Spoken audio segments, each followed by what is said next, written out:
ಎಲ್ಲೋ ಸಖತ್ ಟೇಸ್ಟಿಯಾಗಿ ಕ್ವಿಕ್ ಆಗಿ ಸೈಡ್ ಡಿಶ್ ಏನಾದ್ರು ತಿನ್ಬೇಕು ಅನ್ನಿಸಿದಾಗ ಈ ರೆಸಿಪಿಯನ್ನ ಟ್ರೈ ಮಾಡಿ. ತುಂಬಾ ಚೆನ್ನಾಗಿರುತ್ತೆ. ಆಲೂಗಡ್ಡೆ ಮತ್ತೆ ಮೊಟ್ಟೆ ಇದ್ರೆ ಸಾಕು. ಹಾಗಾದ್ರೆ ಬನ್ನಿ ನೋಡೋಣ ಯಾವ ರೀತಿಯಾಗಿ ಮಾಡ್ಬೇಕು ಅಂತ. ಮೊದಲಿಗೆ ನಾನಿಲ್ಲಿ ಆಲೂಗಡ್ಡೆನ ಮೇಲಿನ ಸಿಪ್ಪೆಯನ್ನ ತೆಗೆದು ಈ ರೀತಿಯಾಗಿ ನೀಟಾಗಿ ಕಟ್ ಮಾಡ್ಕೊಂಡಿದ್ದೀನಿ. ಈಗ ಒಂದು ಕಡಾಯಿಯಲ್ಲಿ ಎಣ್ಣೆಯನ್ನು ಹಾಕಿ ಕಟ್ ಮಾಡಿ ಇಟ್ಕೊಂಡಿರುವಂತಹ ಆಲೂಗಡ್ಡೆಯನ್ನ ಹಾಕಿ ಇದು ಚೆನ್ನಾಗಿ ಕ್ರಿಸ್ಪಿ ಆಗ್ಬೇಕು.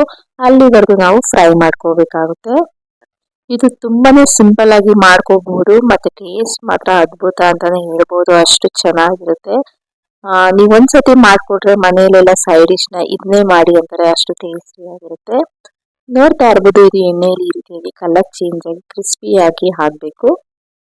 ಈಗ ಎಲ್ಲ ಹಾಲು ಕ್ರಿಸ್ಪಿಯಾಗಿ ಆಗಿದೆ. ಈಗ ಇದನ್ನ ಒಂದು ಪ್ಲೇಟ್ಗೆ ಎತ್ತಿಟ್ಕೊಳ್ತಾ ಇದ್ದೀನಿ.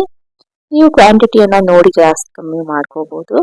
ಈಗ ಸ್ವಲ್ಪ ಎಣ್ಣೆಯನ್ನ ತೆಗೆದಿಟ್ಕೊಂಡು ಸ್ವಲ್ಪ ಸ್ವಲ್ಪ ಎಣ್ಣೆಯನ್ನ ಹಾಕಿ ಇದಕ್ಕೆ 2 ಮೊಟ್ಟೆಯನ್ನ ಹೊಡೆದು ಹಾಕೊಳ್ತಾ ಇದ್ದೀನಿ.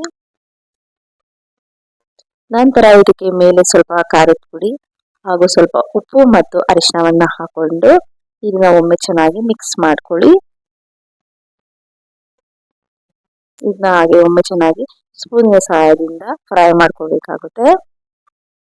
ನಂತರ ಇದಕ್ಕೆ ಈಗಾಗಲೇ ನಾವು ಫ್ರೈ ಮಾಡಿಟ್ಕೊಂಡಿರುವಂತಹ ಆಲೂಗಡ್ಡೆ ಏನಿರುತ್ತಲ್ಲ ಅದನ್ನು ಸಹ ಇದರೊಳಗಡೆ ಹಾಕೊಂಡು ಮೇಲೆ ಇದಕ್ಕೂ ಸ್ವಲ್ಪ ಉಪ್ಪು ಮತ್ತು ಖಾರದ ಪುಡಿಯನ್ನ ಹಾಕೊಳ್ಳಿ. ಮತ್ತೆ ಒಂದು ಅರ್ಧ ಸ್ಪೂನ್ ಅಷ್ಟು ಗರಂ ಮಸಾಲವನ್ನ ಸೇರ್ಕೊಂಡು ಈಗ ಎಲ್ಲವನ್ನು ಚೆನ್ನಾಗಿ ಮಿಕ್ಸ್ ಮಾಡ್ಕೊಳ್ಳಿ. ನಂತರ ಕೊನೆಯದಾಗಿ ಮೇಲೆ ಸ್ವಲ್ಪ ಕೊತ್ತಂಬರಿ ಸೊಪ್ಪನ್ನ ಆಡ್ ಮಾಡ್ಕೋಬೇಕಾಗುತ್ತೆ. ಈಗ ನೋಡ್ತಾ ಇರ್ಬೋದು ಟೇಸ್ಟಿ ಆದಂತಹ ಪೊಟ್ಯಾಟೊ ಎಗ್ ಫ್ರೈ ರೆಡಿ ಆಗಿದೆ.